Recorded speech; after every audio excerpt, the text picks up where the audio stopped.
The digital clock on Leo Maxwell's monitor glowed 3:17 a.m., a stark, unwelcome beacon in the gloom of his apartment. Around him, the chaos reigned supreme. Stacks of empty takeout containers formed precarious ceramic towers on his coffee table, threatening to topple with the slightest vibration. A mountain of clothes, long abandoned to their fate, loomed in the corner, a monument to neglected laundry. Dust bunnies, plump and insolent, gamboled across the worn wooden floors, the silent occupants of his increasingly derelict kingdom.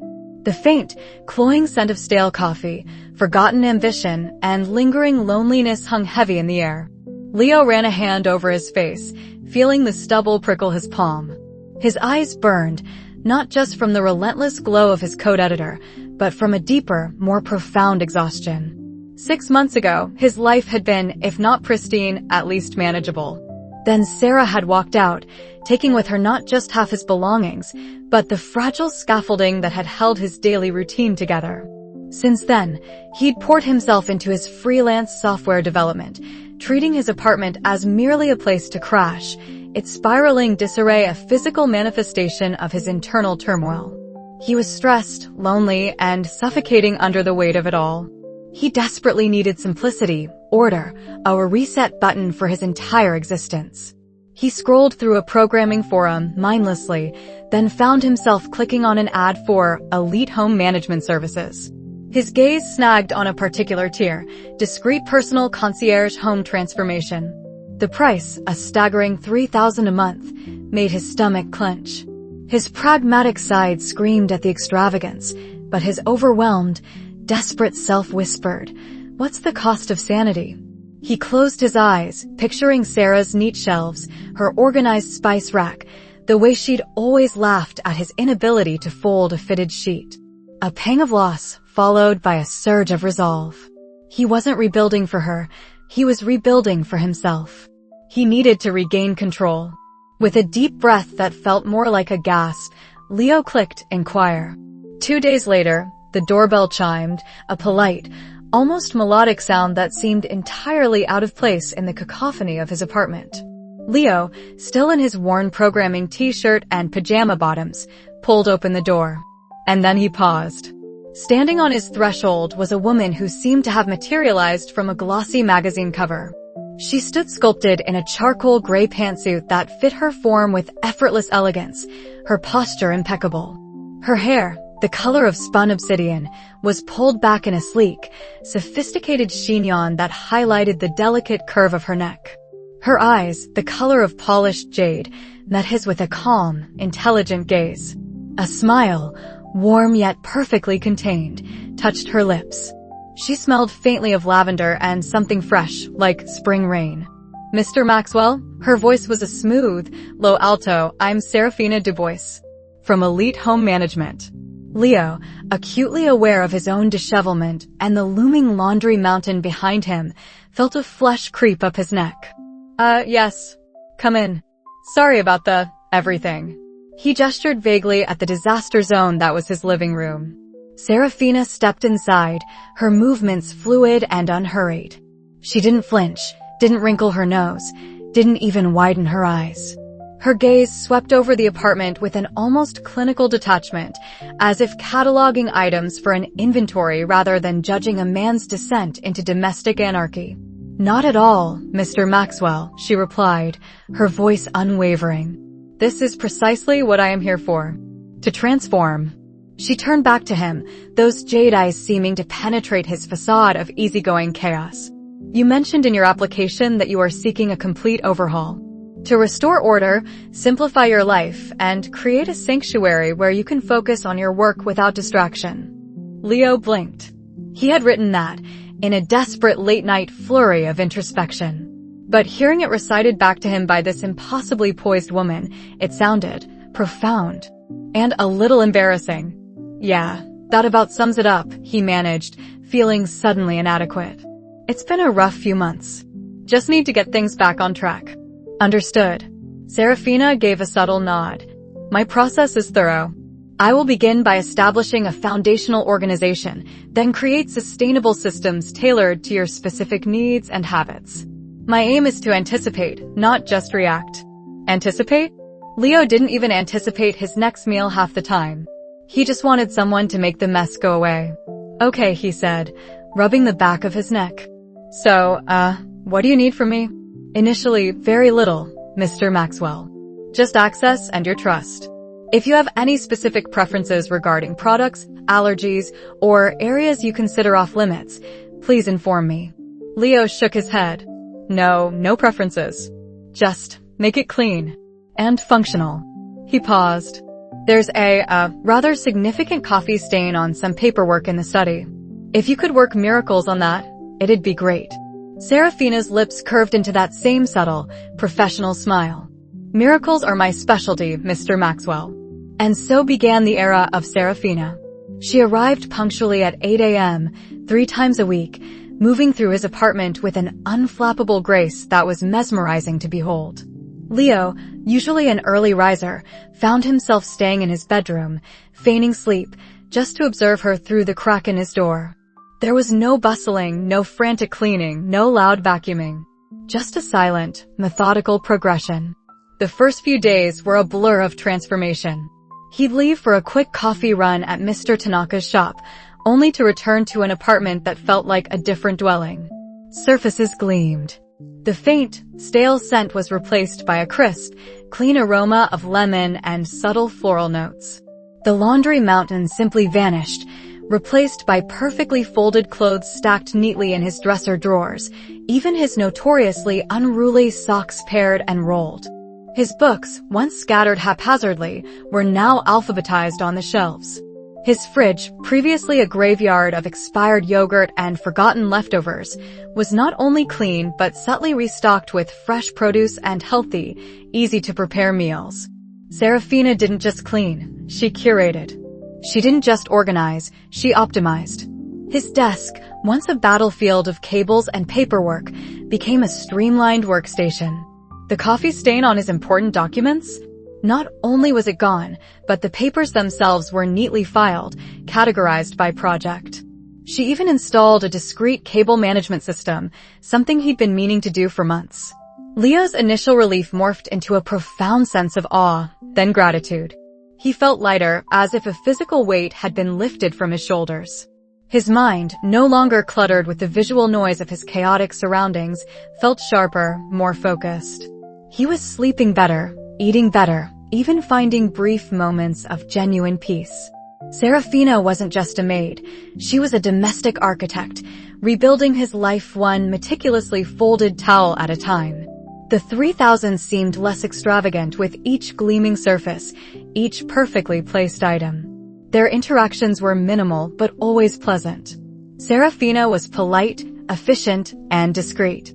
She'd offer brief updates on his home, ask if he needed anything specific for his next session, and then disappear as seamlessly as she arrived. She never intruded, never asked personal questions beyond those related to the practicalities of his home. Or so he thought. One Tuesday, after a particularly grueling coding sprint, Leo decided to make himself an instant coffee. He opened the pantry cabinet, and there it was, a fresh bag of Java Gold, his exact, slightly obscure, dark roast preference. He'd never told her what coffee he liked. He'd bought a bag once, a month ago, and it had run out last week. He'd simply forgotten to buy more. Serafina, he called out, a hint of curiosity in his voice as she was tidying his living room. Did you buy this coffee? She turned, a feather duster held elegantly in one hand. Yes, Mr. Maxwell. I noticed your previous supply was depleted. I recall seeing this brand in your pantry when I first began my work. Her smile was demure. I believe it is your preferred blend. Leo frowned slightly. He hadn't thought she'd pay that much attention to a half-empty bag. He shrugged it off. Efficient. Anticipating. That was her stated goal, wasn't it? He dismissed the minor prickle of surprise. A week later, he was working late in his study. Serafina was in the kitchen, preparing one of her pre-cooked, healthy meals for him. He overheard a soft hum, a barely audible melody. It was an old instrumental piece, one he often played on a low volume while coding, a piece he'd introduced Sarah to years ago. He hadn't played it in weeks, not since the breakup. It wasn't mainstream. How would Serafina know it? He walked into the kitchen. That's a nice tune, he said, trying to sound casual. What is it? Serafina stopped humming, her hands deftly chopping vegetables. Oh, forgive me, Mr. Maxwell. I was simply enjoying the quiet. It's Clair de Lune by Debussy. A timeless classic, wouldn't you agree? Yeah, Leo said slowly. It is. Just surprised to hear it. She smiled, a fleeting, almost imperceptible warmth in her jade eyes. Some pieces resonate more deeply than others, don't they? Especially when one needs a sense of calm amidst the pressures of life. Her gaze held his for just a moment longer than strictly professional, a subtle intensity that felt oddly knowing. He felt a faint shiver. She wasn't just talking about the music, was she? She seemed to understand something more, something about his life, his pressures. Later that evening, after Serafina had left, Leo sat on his now immaculate sofa, trying to shake the feeling of disquiet. He was supposed to be feeling peace, gratitude. And he was. Yet, beneath the calm, a tiny, almost imperceptible thread of unease had begun to weave itself into the fabric of his contentment. Serafina was flawless, perfect, almost too perfect. Her efficiency bordered on omniscience. It was as if she knew his routines, his preferences, his very needs before he even articulated them. She had transformed his apartment into a sanctuary, yes, but sometimes, when her jade eyes met his, he felt less like a client and more like a project. A prized possession. He picked up a small, framed photo from his coffee table. It was an old picture of him and Chloe, his best friend, at a silly cosplay event. He hadn't seen it in months, buried under the detritus of his pre-Serafina life. Now it was centrally placed, dusted, almost displayed. He stared at it, a nagging question forming in his mind. Serafina hadn't just cleaned his apartment. She had quietly, subtly, curated it to reflect an idealized version of him. And that thought, more than anything else, was starting to feel unsettling. The scent of lemon polish and freshly brewed coffee had become Leo's new normal. His apartment, once a monument to post-breakup despair, now gleamed with an almost aggressive perfection. Serafina was a whirlwind of efficiency, her movements silent, graceful, and incredibly swift. Every morning, Leo would wake to find his clothes neatly folded, a healthy breakfast laid out, usually scrambled eggs with spinach and a slice of avocado toast, and his workspace immaculately prepared. It was, in many ways, paradise.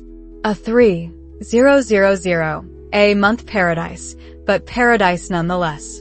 Yet, a tiny, almost imperceptible sliver of unease had begun to worm its way into Leo's contentment. It started small, easily dismissed. One Tuesday, he'd woken up craving the obscure Ethiopian Yirgacheffe coffee he'd once bought on a whim but rarely drank, preferring his standard dark roast.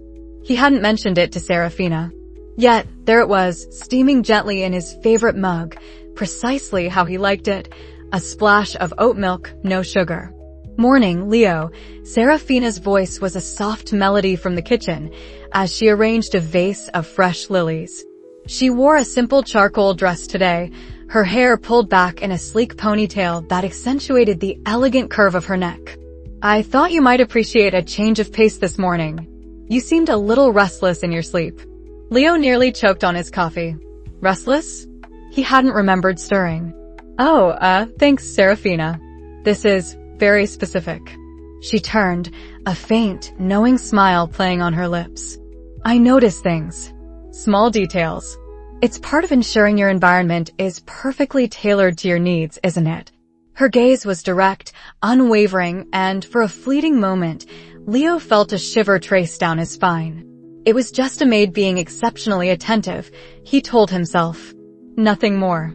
But the small details accumulated. His vintage collection of obscure programming books, which he hadn't touched in years, suddenly appeared neatly stacked by his bedside table. A few days later, he found his childhood baseball glove, long forgotten in a dusty box, cleaned and placed on a shelf in his living room as a decorative piece. He hadn't even known she knew about the glove, let alone its sentimental value. You really found my old glove? Leo asked one evening, genuinely surprised. I thought it was long gone. Serafina was polishing the glass surface of his coffee table, her reflection a perfect, unblemished image in the sheen. It was in the back of your storage closet, nestled under some old blueprints. A charming piece of your past.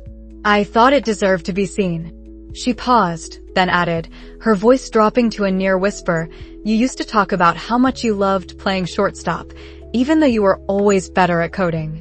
Your mother mentioned it once, a long time ago. Leo froze, the remote control slipping from his fingers. His mother had been gone for years. And Serafina, how could she possibly know that? He hadn't spoken about his childhood baseball days to anyone but his closest family. My mother, he managed, his voice tight. Serafina straightened, her expression serene. I believe I overheard you on a call with your aunt, a few weeks before I started. You mentioned it in passing. She gave him a reassuring, almost pitying smile. Don't worry, Leo. It's safe now, and looks much better. He wanted to press her, but the plausible explanation, however thin, silenced him. He'd been stressed then, reeling from the breakup. Perhaps he had been more open on the phone than usual. He tried to shake off the feeling, reminding himself of the sheer luxury of his new life. But the comfort was now tainted with a subtle, cloying sweetness, like a perfume that was just a shade too strong. Then came the possessiveness, cloaked in professional solicitude. Chloe, his best friend, called him midweek, suggesting a quick bite and a movie. He was about to answer when Serafina, who had been dusting nearby, gently took the phone from his hand. Chloe, she said into the receiver, her tone polite but firm. Leo is currently in a deep work session. He's under a lot of pressure with the Quantum Leap project, you see. I've instructed him to rest and focus. He won't be available tonight. Perhaps another time, when his schedule isn't quite so demanding. She listened for a moment, then added, no, I'm afraid I can't put you through. He needs absolute quiet. I'll convey your message. With a click, she ended the call. Leo stared at her, dumbfounded. Serafina, what was that? I wanted to talk to Chloe. She handed him back his phone, her eyes wide with what appeared to be genuine concern. Leo, you looked exhausted this morning. Dark circles under your eyes. And you explicitly told me your priority was the Quantum Leap project. I am merely ensuring you maintain optimal focus and well-being. Friendships are important, of course, but your health and career are paramount. I'm simply protecting your energy. But I can make my own decisions about my energy, he protested, feeling a surge of frustration. And you have, Leo. You hired me to simplify your life, to bring order. Sometimes, simplification means minimizing distractions, even well-meaning ones. She smiled, a gentle, unwavering expression. Trust me. I have your best interests at heart. He stewed for the rest of the day, a simmering anger battling with the ingrained politeness that had always made confrontation difficult. He felt infantilized, controlled. But then, he looked at his sparkling apartment, the gourmet meal Serafina had prepared, the perfectly ironed shirt laid out for tomorrow. He felt the familiar pull of convenience, the desperate need for simplicity that had driven him to hire her in the first place. Was he just overreacting? Being ungrateful? The next morning, seeking a moment of peace and a neutral ear, Leo made his way to Mr. Tanaka's coffee shop. The aroma of roasted beans and old paper always offered a balm to his frayed nerves. Mr. Tanaka, a man whose wrinkles seemed to hold stories, was polishing the counter with methodical calm. Good morning, Leo, Mr. Tanaka said, without looking up. The usual, I presume? Please, Mr. Tanaka, Leo sighed, settling onto a stool. And maybe something to clear my head today. Mr. Tanaka poured him a strong black coffee, then placed a small glass of sparkling water beside it. Sometimes, the clearest water hides the deepest currents, he observed, his eyes twinkling as he finally met Leo's gaze. Leo stirred his coffee. I think I might be experiencing some deep currents myself. He hesitated, then blurted out, my new maid, Serafina. She's amazing. Too amazing, maybe. She seems to know things she shouldn't, and she's started managing my social life. For my own good, she says. Mr. Tanaka hummed, a low, thoughtful sound. The illusion of convenience. So tempting. We invite people into our lives seeking ease, but sometimes the price of that ease is ourselves. He leaned closer, lowering his voice slightly. Control, Leo, often comes disguised as care. The most dangerous chains are those forged from affection. Leo felt a chill, despite the warm coffee. Are you saying she's trying to control me? Mr. Tanaka merely shrugged, his expression unreadable. I am saying, Leo, that not all that shines is gold. And a perfect reflection can hide a multitude of imperfections behind the glass. He tapped the counter twice. Are you seeing a reflection, or the person behind it? The cryptic words resonated with Leo as he walked back to his apartment. Mr. Tanaka always had a way of cutting through the noise. What if Serafina wasn't just an incredibly efficient maid? What if she was something else? The idea felt outlandish, paranoid even, but the unease had now graduated to a knot in his stomach. He unlocked his apartment door, the silence within feeling heavier than usual. Serafina, he called out. No answer. She must have finished her duties and left for the day. He walked into his living room and noticed his laptop was open on the coffee table. He never left it open. He specifically shut it down every time. A new email notification blinked on the screen. It was from his bank. He hadn't opened it yet, but when he clicked on it, he saw it was marked as read. And below it, another email, one he hadn't sent. It was an email drafted to his client for the Quantum Leap project, stating he needed an extension due to unforeseen personal matters impacting focus, signed with his name. He hadn't sent this. He hadn't even thought about sending this. His project was on schedule. Leo's breath hitched. This wasn't about misplaced baseball gloves or overheard phone calls. This was an invasion. A deliberate, calculated interference. And Serafina was the only one who could have done it. His blood ran cold. The immaculate apartment, the tailored breakfasts, the thoughtful gestures, they weren't acts of service. They were meticulously crafted threads in a web, and he was firmly caught. He had to know. He had to know who Serafina really was and what her true intentions were. The perfect maid had become a perfect predator. And Leo was her prey. He looked at his laptop screen, the unsent email glaring back at him. He knew exactly where to start looking. The unsettling glimmer of the expensive lighter still burned in Leo's mind like a phantom ember. It was a detail too luxurious, too out of place for a woman charging a mere $3,000 a month. Coupled with her unnerving knowledge of his preferences and the increasingly possessive undercurrents in her gaze, a cold dread began to coil in his gut. His pragmatic nature, usually a shield, now felt like a conduit for suspicion. He spent the evening not coding, but hunting. His apartment, now meticulously ordered by Serafina, felt ironically less like his own and more like a stage set for a drama he hadn't auditioned for. He started with the basics. A reverse image search on the fleeting shot he'd managed of her in the coffee shop, a detailed search for Serafina Dubois in news archives, corporate filings, social media. His fingers, usually flying across his keyboard in a symphony of code, now moved with a tentative, almost fearful precision. The initial results were a blur of common names, but then he remembered a snippet from Serafina's casual conversation just a few days ago about a project she'd consulted on for a company called Aerotech. It had seemed like an innocent remark then, a way to explain her technical aptitude. Now it was a lead. Aerotech. A quick search brought up Dubois Holdings, a colossal multinational conglomerate renowned for everything from advanced aerospace technology to luxury real estate. The CEO was a formidable matriarch named Eleanor Dubois. And beneath her, listed as executive vice president, heir apparent, and philanthropist, Serafina Dubois. Leo's breath hitched. He clicked on the image gallery. The woman staring back at him from the glossy society pages, the one with the impeccably styled hair, the piercing sapphire eyes, and a smile that seemed both radiant and utterly unyielding, was undeniably his maid. Serafina, clad in haute couture gowns, flanked by dignitaries at charity galas and corporate launch events. Not a speck of dust, not a single pleat out of place in her tailored suits. Her beauty, which he had admired in the humble confines of his apartment, now seemed to radiate with an intimidating power under the harsh flash of paparazzi cameras. The pieces clicked into place with a sickening thud.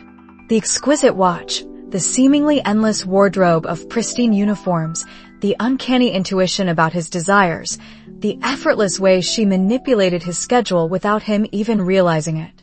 The $3,000 wasn't her wage. It was a pittance, an elaborate, twisted joke. She wasn't an ordinary maid. She was a predator in domestic disguise. A wave of nausea washed over him. He wasn't just annoyed or suspicious anymore. He was scared. The thought that this powerful, incredibly wealthy woman had intentionally infiltrated his life under false pretenses, all for a motive he couldn't yet fully grasp, but instinctively recoiled from, was terrifying. Obsession. The word formed unspoken in his mind, cold and sharp. This wasn't a crush. This was something far darker, more encompassing. He tried to rationalize. Maybe it was some form of eccentric research? A bizarre social experiment? But the memory of her intense gaze, the subtle touches, the proprietary way she moved through his space, dispelled any benign theories. This was personal. This was him. The next morning, the apartment felt different. The air was cleaner, yes, but also heavier. The meticulously folded laundry felt like a trap, the artfully arranged books a subtle reordering of his very thoughts. Serafina arrived, a vision in her crisp uniform, her movements as fluid and silent as always. "Good morning, Leo," she said, her voice a melodious chime that now struck a discordant note in his ears. Her smile was warm, inviting, but beneath it, he now saw the edge of a meticulously crafted facade. "Morning, Serafina," he managed, trying to keep his voice even. He averted his gaze, busying himself with a mug of coffee he didn't really want. He needed to create distance, but how? He couldn't just accuse her. He had no proof of malicious intent, only a growing pile of circumstantial evidence and a rapidly developing paranoia. "I took the liberty of restocking your artisanal coffee beans," she announced, placing a new bag next to his machine. "The one you usually prefer. I noticed you were running low." His stomach clenched. He hadn't noticed he was running low. She knew his coffee habits better than he did.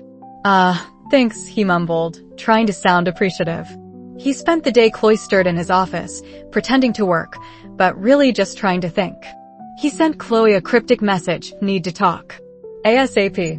Urgent, but knew he couldn't reveal everything over text. His first attempt at distancing himself was subtle. When Serafina asked about his dinner plans, he vaguely mentioned having plans with a friend. "Oh," she inquired, her head tilted slightly, a hint of something unreadable in her eyes. "Anyone I know?" "Just a colleague," he lied, "from an old project." "I see," she said, her smile not faltering, yet something in the air shifted. A subtle chill. That evening, his phone buzzed. It was Chloe. "Hey, about dinner tonight. I'm so sorry, but something just came up. Emergency client meeting. Rain check." Leo stared at the message. Chloe was notoriously reliable. An emergency client meeting that came up moments after he'd mentioned dinner plans felt off. He typed back, "No worries. Totally understand." But he didn't. He understood that Serafina had eyes and ears, or influence, far beyond the walls of his apartment. The next day, Leo decided to be more direct, but still cautious. "Serafina," he began, finding her dusting his rarely used bookshelves, "I've been thinking. My work schedule has been a bit erratic lately, and I think I might need to adjust your hours. Maybe scale back to biweekly?" Her hand paused, hovering over a first edition novel. "Oh," she turned, her sapphire eyes piercing. "Is everything all right, Leo? You seem a little strained." Her voice was laced with concern, a perfect mimicry of genuine care. No, I'm fine," he said, too quickly.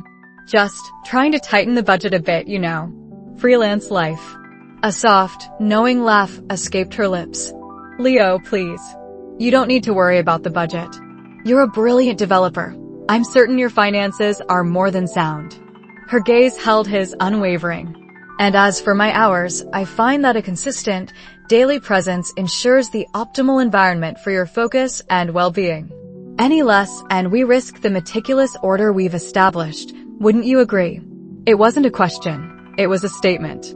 An order. He felt a tremor of fear. "Well, I just thought. I understand you might feel a need for more personal space after your recent breakup," she interrupted, her voice softening, morphing into sympathy. It's a natural coping mechanism.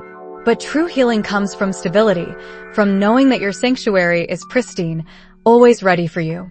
Let me worry about that. You focus on your work, on rebuilding your life.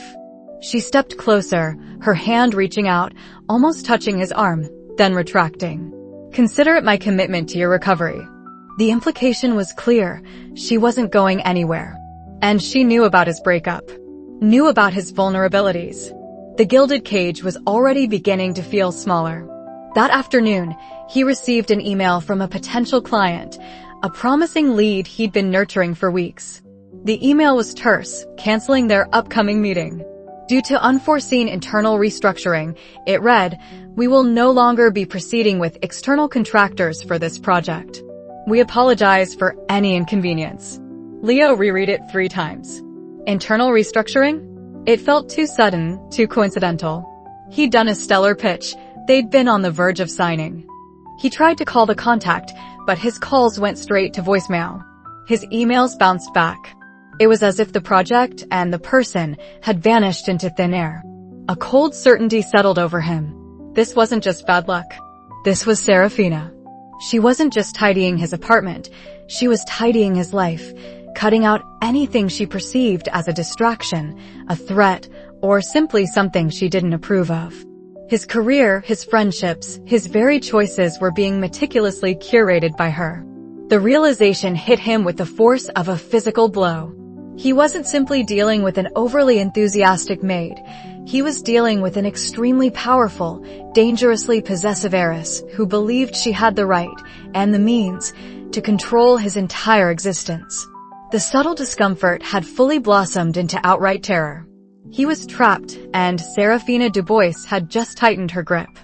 The soft hum of the air purifier, a new addition courtesy of Serafina, was supposed to bring peace.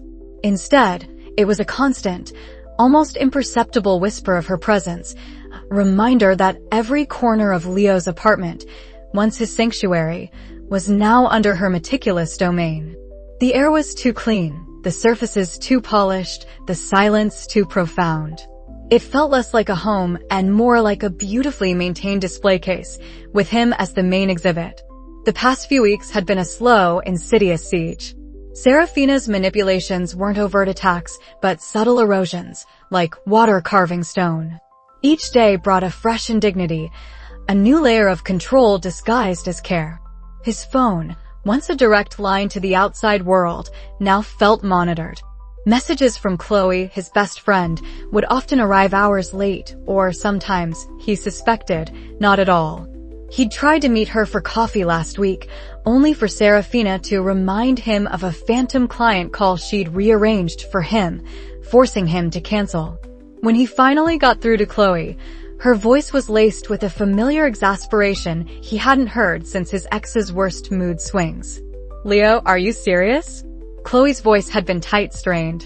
"This is the 3rd time you've flaked on me last minute. Is everything okay? You've been off." He'd tried to explain, mumbled something about a sudden influx of work. How could he tell her his maid was sabotaging his social life?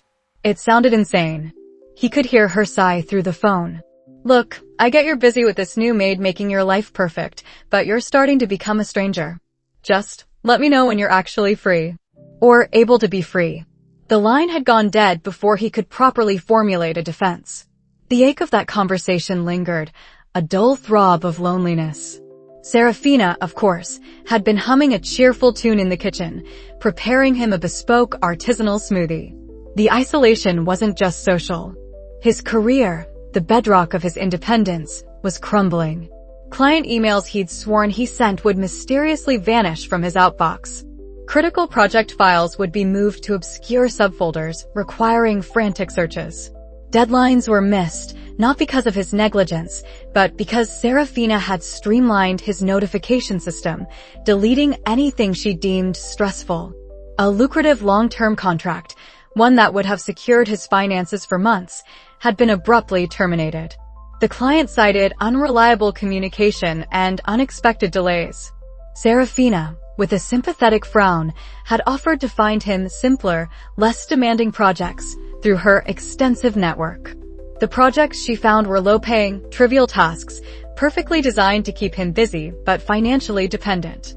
He was being professionally neutered, and every time he resisted, she'd present a logical, caring reason for her actions, making him doubt his own sanity. The apartment itself had become a gilded cage. He wanted to scream, to smash something, but the sheer perfection of his surroundings stifled every impulse. The scent of lavender and cedar, Serafina's chosen home fragrance, permeated everything. He ate perfectly balanced meals she prepared, wore impeccably ironed clothes she laid out, and slept in sheets that smelled faintly of her, a subtle, unnerving perfume. He felt like a rare specimen, carefully preserved and displayed. One particularly suffocating afternoon, after discovering another email from a potential client routed directly to spam, Leo snapped. He grabbed his keys, not caring if Serafina saw him. He needed air, real air, not the filtered, curated kind. He needed uncurated coffee. He walked quickly through the bustling streets, the cacophony of the city a balm to his frazzled nerves. The anonymity, the sheer indifference of the crowd, was a welcome relief from Serafina's constant, intense focus.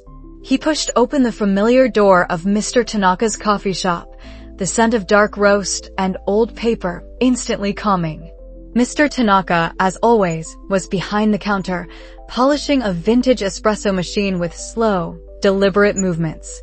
He looked up, his gaze meeting Leo's, and a flicker of something recognition, perhaps even pity, crossed his weathered face. "Leo-kun," he said, his voice soft, almost a murmur. "It has been a while. You look as if you've been living in a wind tunnel." Leo managed a weak smile. "Something like that, Mr. Tanaka. Can I get a black coffee extra strong?" Mr. Tanaka nodded, beginning the ritual. The strongest winds often feel like gentle breezes at first. They only show their true power when they've already swept away everything in their path. He slid the steaming mug across the counter. "What has the wind taken from you, Leo-kun?"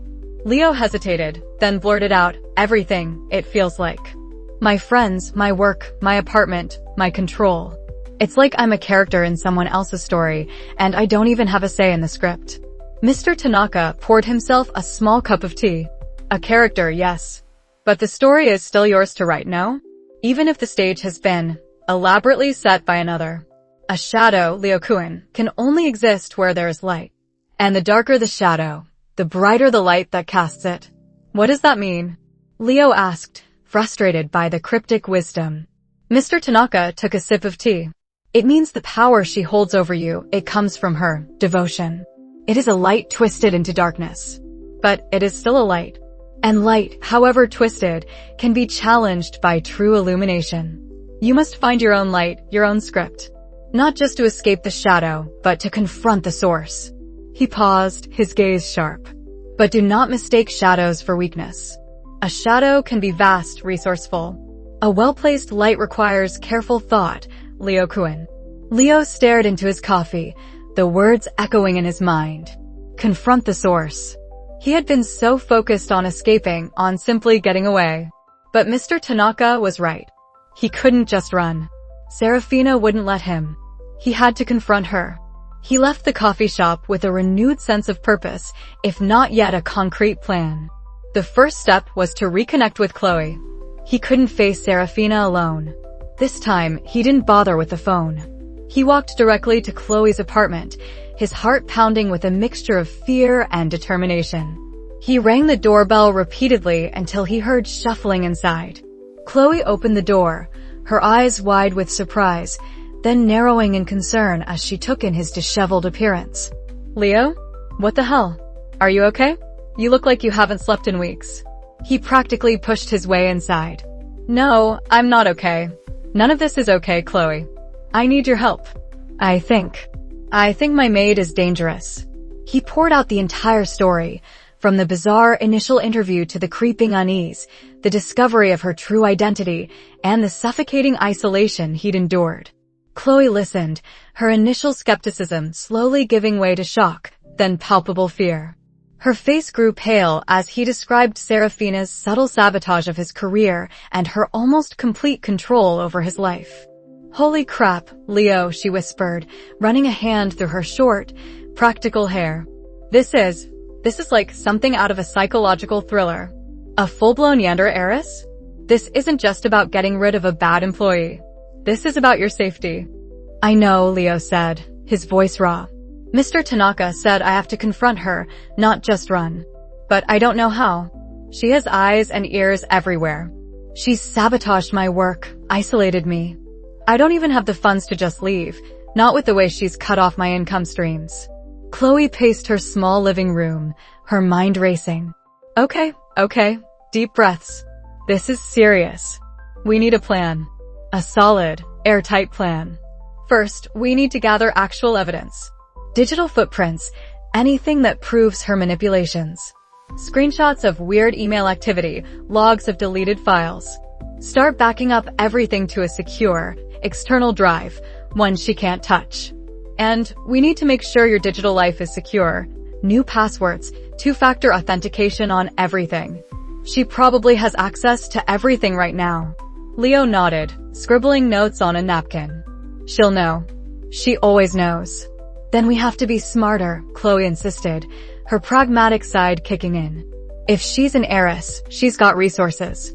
We need to leverage what we have. I'll help you. I can set up a secure, encrypted communication channel. We need an exit strategy, somewhere safe for you to go immediately after the confrontation. My place isn't big, but it's an option. Or maybe we can find a short-term rental she won't be able to track. But the confrontation itself, Leo trailed off, fear tightening his chest.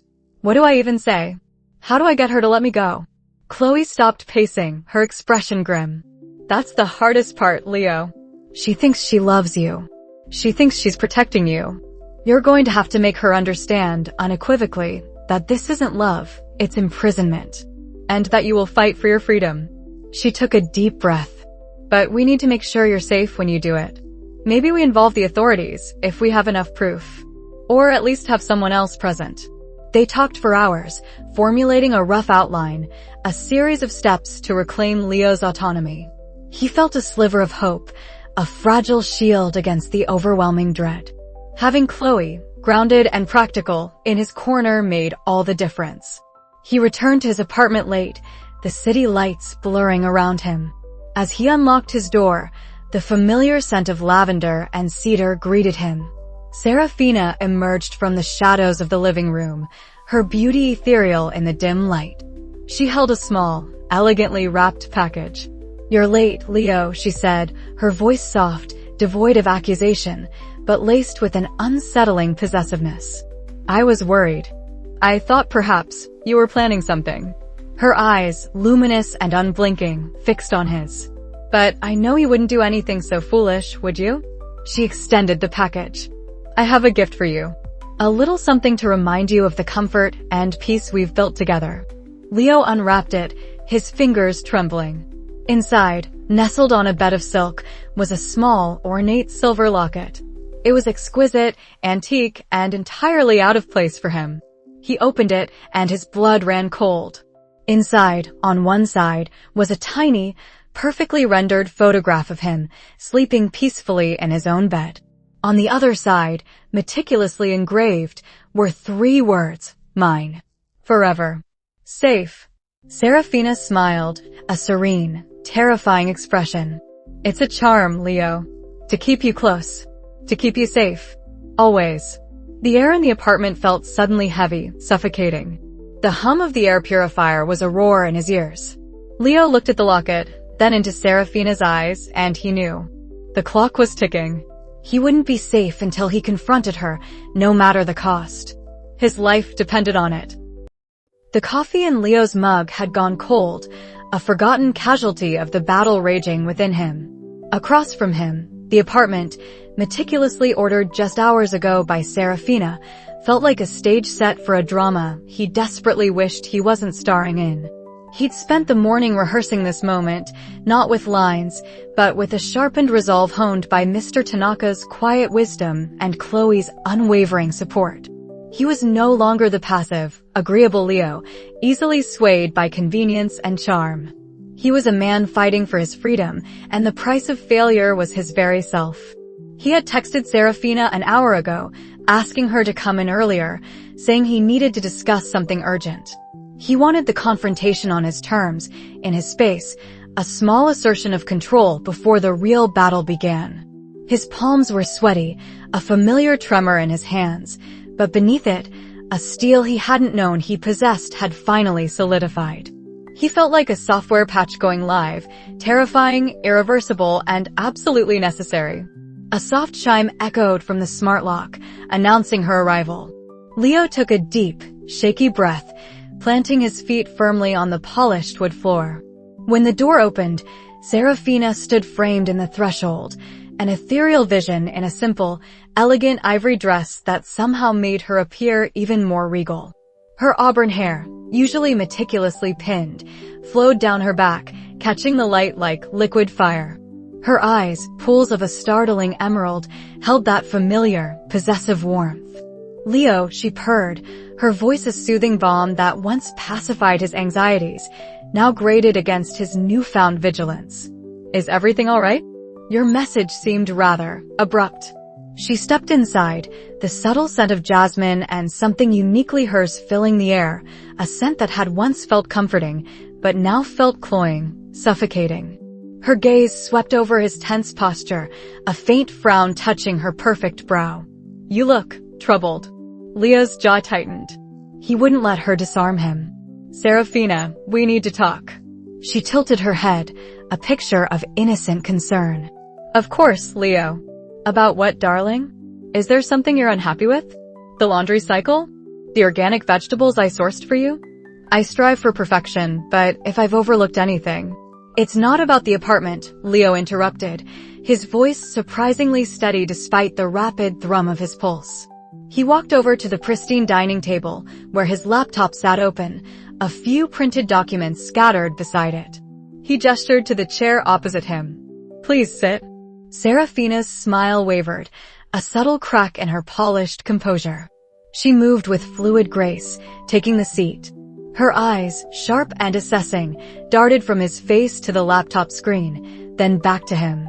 "You've been doing some research, haven't you, Leo?" Her tone was still gentle, but a razor-thin edge had appeared. Leo met her gaze head-on. "I have. And I've learned some things. Things that don't quite align with Serafina, the 3000 month Maid. He pushed one of the printouts across the table. It was a screenshot of an article detailing the vast corporate holdings of Dubois Industries, alongside a high-resolution photo of Serafina Dubois herself, unmistakable even in a different context. Serafina glanced at it, her expression unreadable for a beat. Then a slow, knowing smile spread across her lips, not of apology or shame, but of something akin to pride. "So, you found out." She leaned back, her composure eerily returning, almost as if she'd been waiting for this. "I suppose it was inevitable. You're smarter than you give yourself credit for, Leo." "Smarter than you gave me credit for," apparently, Leo retorted, a flicker of anger piercing through his fear. "You're Serafina Dubois, heiress to one of the largest corporate empires in the world. Not a maid. Why the charade? Why me?" Her emerald eyes softened, a dangerous vulnerability entering them. "Because I saw you, Leo. Really saw you. Lost in your own chaos, brilliant, kind, so utterly deserving of peace and order, but too overwhelmed to create it for yourself. Everyone else saw a disheveled freelancer. I saw a soul needing sanctuary." She reached across the table, her fingers brushing his. He flinched back, instinctively pulling away. Her hand froze in midair, a shadow crossing her face. "Don't you understand, Leo? I wasn't trying to deceive you. I was trying to save you. From the world, from yourself, from those who would take advantage of your gentle nature." "By isolating me?" Leo challenged, his voice rising. "By sabotaging my projects? By feeding lies to Chloe, making her doubt me? By monitoring my every move, knowing things about me no maid ever should?" He slammed another printout down, a copy of an encrypted message he'd recovered, revealing her interference with his last big contract. Her composure finally fractured. Her eyes blazed, not with anger, but with a fierce, wounded protectiveness. "Chloe doesn't understand you. She would have dragged you back into that chaotic life. Your friends are a distraction. Your career, it's a burden. I was trying to create a perfect world for you, Leo.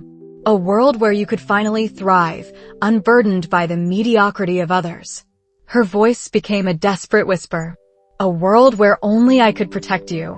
That's not protection, Serafina, Leo stated, shaking his head. That's control. That's a gilded cage. You didn't want to save me. You wanted to possess me. You wanted to make me dependent on you, to strip away my autonomy until I had no choice but to stay. He leaned forward, his hands flat on the table, his gaze unyielding.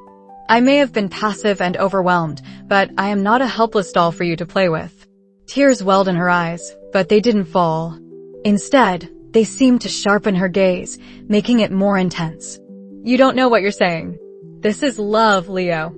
A pure, undeniable devotion. I have never felt this for anyone. You are everything I never knew I wanted. Her voice was laced with a desperate plea. Let me show you. Let me give you everything. My family's resources, my influence, all of it. Your career will soar, your comfort will be absolute. You'll never have to worry about anything ever again. And lose myself in the process? Leo scoffed, a bitter laugh escaping him. That's not a life, Serafina. That's a prison of your own making, built for me. I don't want your resources, your influence, or your twisted idea of protection. I want my life back. My own life.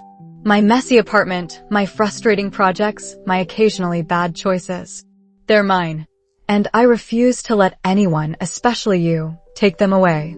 He took a deep breath, the moment of truth. So, here's my choice, Serafina. My only choice, and now yours. His voice was firm, resolute, echoing with the strength he'd fought so hard to reclaim. You leave. You leave this apartment, you leave my life, and you stay out of it. You stop the surveillance, the interference, the manipulation. You let me go. Or, he paused, letting the weight of his next words settle, I will expose everything. Du Bois Industries, the heiress who stalked and manipulated a freelancer, sabotaging his life and career. I will go to the authorities, I will go to the media, and I will make sure everyone knows what you've done. Her face drained of color. The tears finally spilled, but they were cold, silent rivers. Her breath hitched. You wouldn't. Try me, Leo said, his eyes hard. I'm not that naive, passive man anymore. You created this, Serafina. You pushed me to this point. I will defend my autonomy with everything I have. He pushed another document across the table, a brief, but damning, summary of the evidence he'd collected, complete with timestamps and encrypted communication logs he'd painstakingly decrypted with Chloe's help. It wasn't enough for a slam-dunk court case against a corporate giant, but it was enough to cause a scandal, enough to force her hand. Serafina stared at the document, then at him, her beautiful features contorted in a mixture of disbelief, betrayal, and a raw, agonizing pain. The air crackled with unspoken threats, with a desperation so profound it made Leo's skin prickle. You're throwing away everything, she whispered, her voice barely audible. Our future, my devotion. I'm reclaiming my present, Leo countered. And my future. Without you in it. Consider this your stark choice, Serafina. You can cling to this dangerous obsession and watch your empire crumble under the weight of your own scandal. Or you can step back, reflect on what true respect and love mean, and perhaps, one day, find a healthier path. But that path will not include me. He stood up, signaling the end of the conversation. Now, I need you to pack your things, your personal belongings, not mine, and leave. I'll arrange for the rest of your staff to collect your professional equipment later. And I expect all surveillance to cease immediately. If I detect anything at all, I will act. Serafina didn't move for a long moment, her eyes fixed on him, searching for any sign of weakness, any crack in his resolve. Finding none, a defeated sigh escaped her lips, yet there was still a flicker of something unsettling in her gaze, not surrender, but a terrifying resignation. She slowly rose, her movements stiff, mechanical. She didn't look at the evidence on the table again. She didn't say another word, simply turned, and walked towards the guest room where she kept a small bag of her personal effects. Leo watched her go, every nerve ending screaming. He felt a profound sense of exhaustion, but also an exhilarating, terrifying freedom. He'd done it. He'd stared down the wolf in Maid's clothing and asserted his right to exist on his own terms. A few minutes later, Serafina reappeared, a small, designer handbag clutched in her hand. Her eyes were swollen, but her posture was impeccably straight. She stopped at the door, turning one last time. "You'll regret this, Leo," she said, her voice devoid of its usual warmth, colder than he'd ever heard it. "You don't know what you've truly lost." Her gaze lingered, a chilling promise in their emerald depths. "But perhaps you will learn." Then, with a final, lingering look that felt more like a brand than a glance, she stepped out, and the smart lock clicked shut behind her, sealing the silence in Leo's apartment. He stood there, alone in the sudden quiet, the jasmine scent slowly dissipating. The apartment was still pristine, but now it felt like his pristine. He'd won a battle, but the war, he knew with a chilling certainty, might have only just begun. The quiet click of the lock didn't feel like an ending, but the prelude to something far more complex. Serafina Dubois had been given a choice, but her parting words suggested she might not be ready to embrace reflection over renewed obsession. The question now was, what form would her learning take, and how would Leo truly reclaim his life against an adversary who refused to be dismissed?